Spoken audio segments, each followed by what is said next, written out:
Hello everyone, my name is Jacqueline Nicole Muniz and I am a DNP student at Palm Beach Atlantic University. Today I will be discussing a case study pertaining to hyaline membrane disease, also known as neonatal respiratory distress syndrome, as it relates to our current study of pediatric diseases.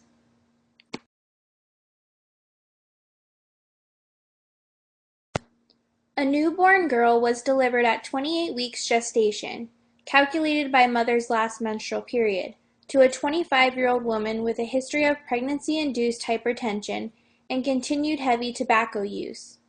The mother came to the clinic complaining of cramping. She had a fever of 39 degrees Celsius. The fetal heartbeat was irregular, indicative of fetal distress. Because of concerns about fetal well-being, the delivery was induced. The infant was delivered 4 hours later and weighed 600 grams.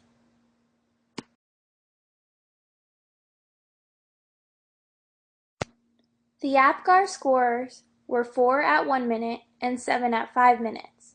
The infant appeared long and thin with a relatively enlarged head size. By measurements, the body weight and crown heel length were consistent with 25 weeks gestational age, and the head circumference was consistent with 28 weeks gestation. The gestation was estimated by clinical maturity studies to be 28 weeks. Sternal retractions were noted, indicating respiratory difficulties, and artificial surfactant was given.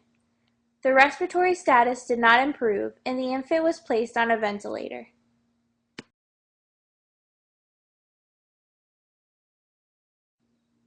Blood for cultures was drawn and the infant was begun on antibiotics. Over the course of the next day, increasing ventilatory support was required. Blood cultures were positive for Group B streptococcus. On the second day of life, seizures developed.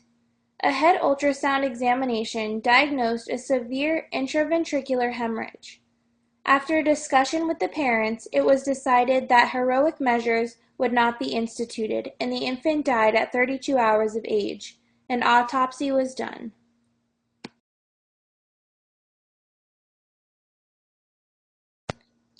As explained by Kumar, Abbas, and Astor, immaturity of the lungs is the most important substrate on which respiratory distress syndrome, or RDS, develops.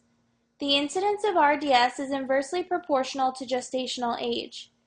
It occurs in about 60% of infants born at less than 28 weeks of gestation, 30% of those born between 28 to 34 weeks gestation, as in the case of this study, and less than 5% of those born after 34 weeks gestation. The fundamental defect in RDS is a deficiency of pulmonary surfactant. Surfactant consists predominantly of dipalmidyl phosphatidylcholine and smaller amounts of phosphatidylglycerol and two groups of surfactant-associated proteins. The first group is composed of hydrophilic glycoproteins SPA and SPD, which play a role in pulmonary host defense. The second group consists of hydrophobic surfactant proteins SPB and SPC, which in concert with the surfactant lipids are involved in the reduction of surface tension at the air-liquid barrier in the alveoli of the lung. With reduced surface tension in the alveoli, less pressure is required to keep them patent and hence aerated. The importance of surfactant proteins in normal lung function can be gauged by the occurrence of severe respiratory failure in neonates with congenital deficiency of surfactant caused by mutations in the SFTPB or SFTBC genes. Surfactant production by type 2 alveolar cells is accelerated after the 35th week of gestation in the fetus. At birth, the first breath of life requires high inspiratory pressures to expand the lungs. With normal levels of surfactant, the lungs retain up to 40% of the residual air volume after the first breath. Thus, subsequent breaths require far lower inspiratory pressures. With a deficiency of surfactant, the lungs collapse with each successive breath, and so infants must work as hard with each successive breath as they did with the first. The problem of stiff atelectic lungs is compounded by the soft thoracic wall that is pulled in as the diaphragm descends. Progressive atelectasis and reduced lung compliance then lead to protein-rich, fibrin-rich exudation into the alveolar spaces with the formation of hyaline membranes. The fibrin hyaline membranes are barriers to gas exchange, leading to carbon dioxide retention and hypoxemia. The hypoxemia itself further impairs surfactant synthesis, and a vicious cycle ensues. In a study conducted by Rickman, Kelsey, Momini, and Murray, researchers sought to determine if genetic associations previously identified replicate by examining 8 candidate genes for association with bronchopulmonary dysplasia and respiratory distress syndrome. The researchers give a background leading into the study. They mention that environmental factors and genetics have a role in the pathogenesis of RDS. The heritability of RDS, based on several twin studies, is estimated between 20 and 82%. RDS is extremely frequent in very preterm birth, less than 32 weeks gestation. Majority of genetic association studies have focused on surfactant protein genes. There have been associations with the surfactant protein genes A, B, C, and D with RDS. The researchers of this study sought to determine if genetic associations previously identified replicate.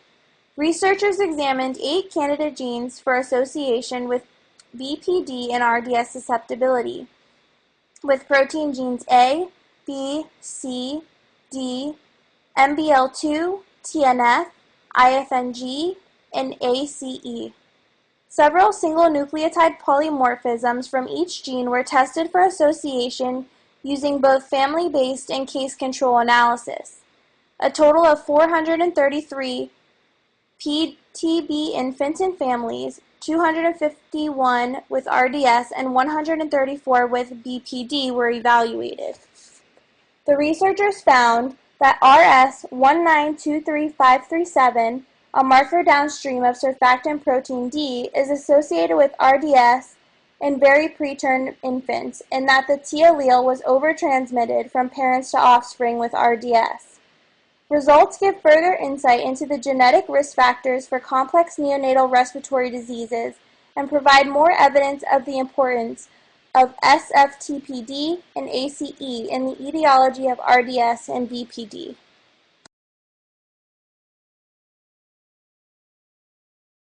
According to Kumar, Abbas, and Astor, infants with untreated RDS are almost always preterm but have weight appropriate for gestational age, and there are strong but non-invariable associations with male gender, maternal diabetes, and delivery by cesarean section. Resuscitation may be necessary at birth, but usually within a few minutes of rhythmic breathing and normal color are reestablished. Soon afterward, often within 30 minutes, breathing becomes more difficult, and within a few hours, cyanosis becomes evident. Fine rails can be heard over both lung fields.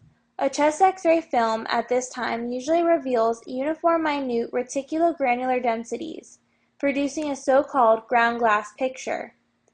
In the full-blown condition, the respiratory distress persists, cyanosis increases, and even the administration of 80% oxygen by a variety of ventilatory methods fails to improve the situation. If therapy staves off death for the first 3 or 4 days, however, the infant has an excellent chance of recovery. In a study conducted in 2012, researchers explored the application of transabdominal USG of lung bases, called TASL, in the evaluation of hyaline membrane disease in premature neonates with respiratory distress soon after birth.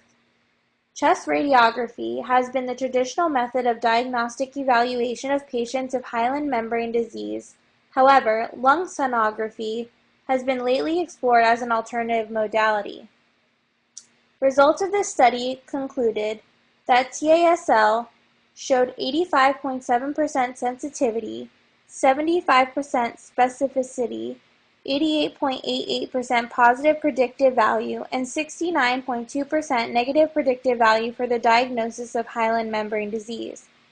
The abnormal sonographic findings on day 14 had 94.1% accuracy for prediction of eventual occurrence of clinical BPD.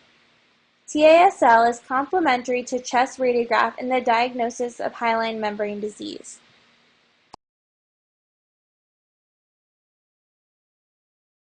A major thrust in the control of RDS focuses on prevention, either by delaying labor until the fetal lung reaches maturity or by inducing maturation of the lung in the fetus at risk. Critical to these objectives is the ability to assess fetal lung maturity accurately. Because pulmonary secretions are discharged into the amniotic fluid, analysis of amniotic fluid phospholipids provides a good estimate of the level of surfactant in the alveolar lining. Prophylactic administration of exogenous surfactant at birth to extremely premature infants, gestational age less than 28 weeks, has been shown to be very beneficial. In uncomplicated cases, recovery begins to occur within 3 or 4 days. In affected neonates, oxygen is required. However, high concentration of ventilator-administered oxygen for prolonged periods is associated with two well-known complications: retrolental fibroplasia in the eyes and bronchopulmonary dysplasia. Fortunately, both complications are now infrequent as a result of gentler ventilation techniques, antenatal glucocorticoid therapy, and prophylactic surfactant treatments. Infants who recover from RDS are also at increased risk for developing a variety of other complications associated with preterm birth. Most important among these are patent ductus arteriosus, intraventricular hemorrhage, and necrotizing enterocolitis. Thus, although technologic advances help save the lives of many infants with RDS, it also brings to the surface the exquisite fragility of the immature neonate.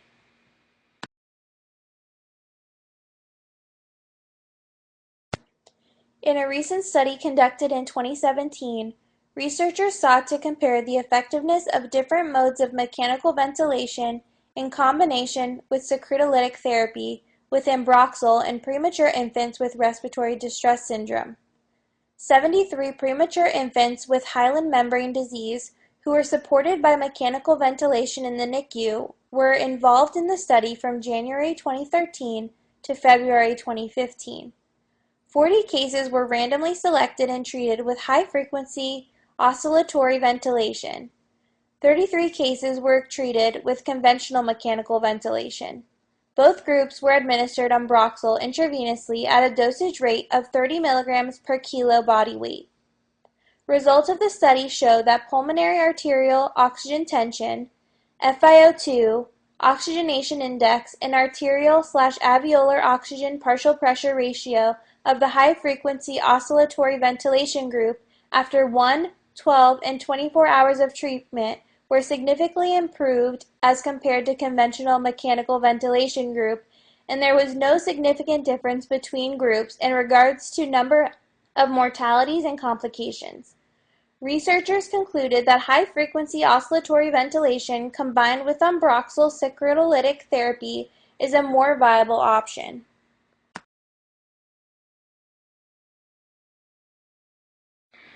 This concludes this case study on hyaline membrane disease. Thank you.